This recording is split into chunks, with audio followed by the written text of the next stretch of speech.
و باز هم در ارتباط با ایران اما جنبه‌ای دیگر. توجه شما را در اینجا به گزارش ویژه‌ای جلب می‌کنم. بخشی از گفتگوی خبرها و نظرها با یکی از بازداشت شدگان اعتراضات پس از انتخابات ریاست جمهوری در ایران.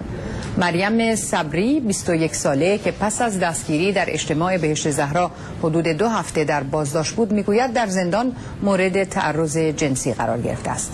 برای نخستین بار مهدی کروبی یکی از نامزدهای معترض به نتایج انتخابات مسئله تجاوز جنسی را رسما در ایران مطرح کرد. توجه شما را به بخشی از این گفتگو جلب می‌کنم. منو داخل یه جایی بردن، دستام بسته بود، چشامم بسته بود، به زور لباس منو در آوردن.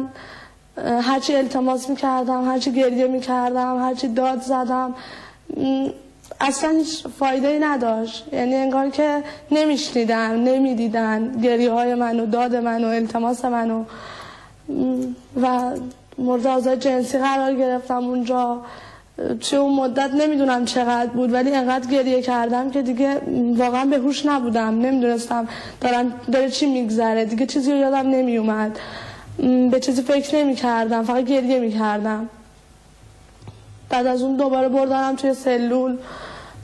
تو سلول بودم تا اینکه دوباره نمیدونم چقدر گذشت، چون زمانی رو من نداشتم.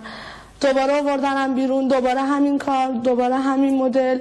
بعد از اینکه به طور کامل کتک خورده بودم، دوباره سری دوم دوباره بردنم، ولی اون صدای قبلی نبود. یعنی اون صدا کسی نبود که سری قبل داشت منو شکنجه میداد، یه صدای جدید بود. من 4 بار یا 5 بار مورد آزار جنسی قرار گرفتم. اون لحظه اونا فقط داد میزدن بیا رأیت، داریم رأیتو بهت میدیم، خوشحال باش، چرا گریه میکنی؟ گریه نداره که، داریم بهت رأیتو پس میدیم، نظرته، مگه خودت خواستی؟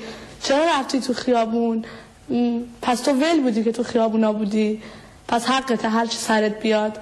سری آخر وقتی منو بردن توی اون اتاقی که حالا شکنجهگاهشون بود، نمیدونم اسمشو چی میذارن، 2 نفر بودن. همیشه 1 نفر بود، این سری 2 نفر بود، چون صدای 2 تا آدم بود، به اسم صدا میکردن همدیگر رو.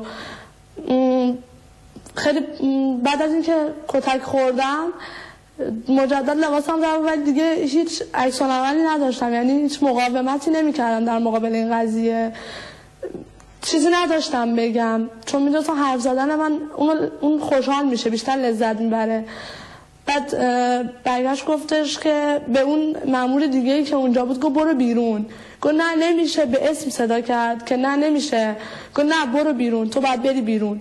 وقتی که رفت بیرون به هم میگفتش که خب چی میخواستی تو خیابون؟ چرا اومدی تو خیابون؟